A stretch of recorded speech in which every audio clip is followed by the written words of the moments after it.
Okay, back to the customization of the Granberg sawmill. And they actually sell this piece, but what we've done is we've taken a 1/4-inch tube, come down, cut it a 45 to drip oil right on that chain. Bearing oiler. And all you gotta do is lift up on this, and then you can set the flow rate.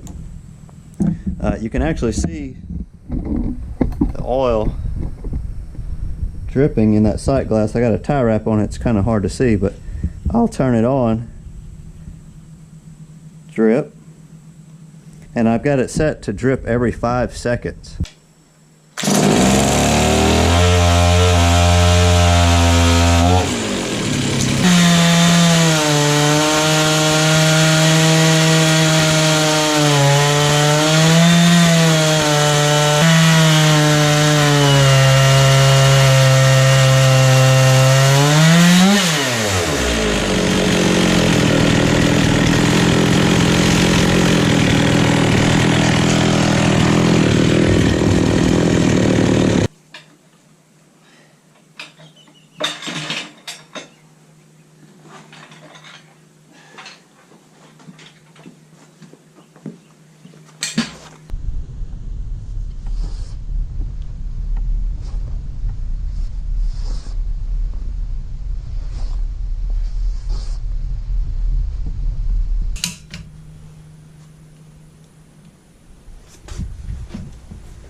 Okay, so let's talk about a few things. This is our stack of red oak here.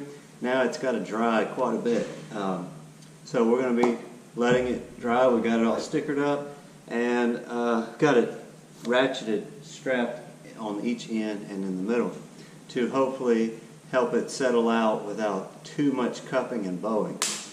That's one of the issues that you have when you plane sew or mill your wood.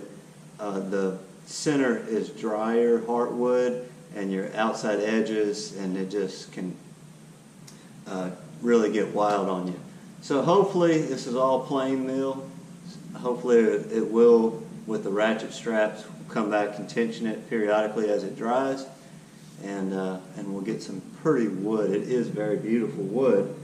You know, the sawmill, this is kind of like a hobby kind of deal for me. It's not, if you're out in the woods, it would probably work, you know. That's a lot of wood that I've got. But I went through 2 chains. I burnt my chainsaw up. That was my fault. I tried running the chainsaw a little bit faster, and it just gets too hot. So the method that I used, I just left the start position locked in, and I ran the saw at that position. I'm not exactly sure what RPMs that is. I would say not quite 3/4 throttle, but you know, I'm sure somebody knows for sure. That worked, and then I just fed the saw in with that boat winch. So you saw that. I'm telling you, save your back. Don't push on it. I got some pretty nice even cuts here. When I was first doing it, I was kind of rocking it back and forth. Some of these other ones really got kind of choppy, but it'll all mill, should all plane out. So use the boat winch, and please, please get an oiler on the end of your bar. My first chain got too hot. It's simple. I'm getting oil on the end of the bar. It's running off, front or back, it doesn't matter. For the most part, it's dripping on the chain, but hey, if you got a puddle of oil on the end of your bar, that's good. It's cooling. And I had no issues overheating with the saw with it running in that locked position. In fact, you can almost just, I wouldn't recommend letting go of the saw, but with the boat winch, you can pretty much kind of do it with one-hand operation. So if you enjoy this project, this milling, these videos, I've got several here in this series, let me know. Give me a thumbs up, comment, and if you haven't checked out the other videos in this series, check out the playlist of the chainsaw mill, and let me know about it. Give me a thumbs up, a comment, and if you haven't already, hit that subscribe button. It does help this channel to keep projects coming and videos coming out. So thank you so much, and we'll see you next time.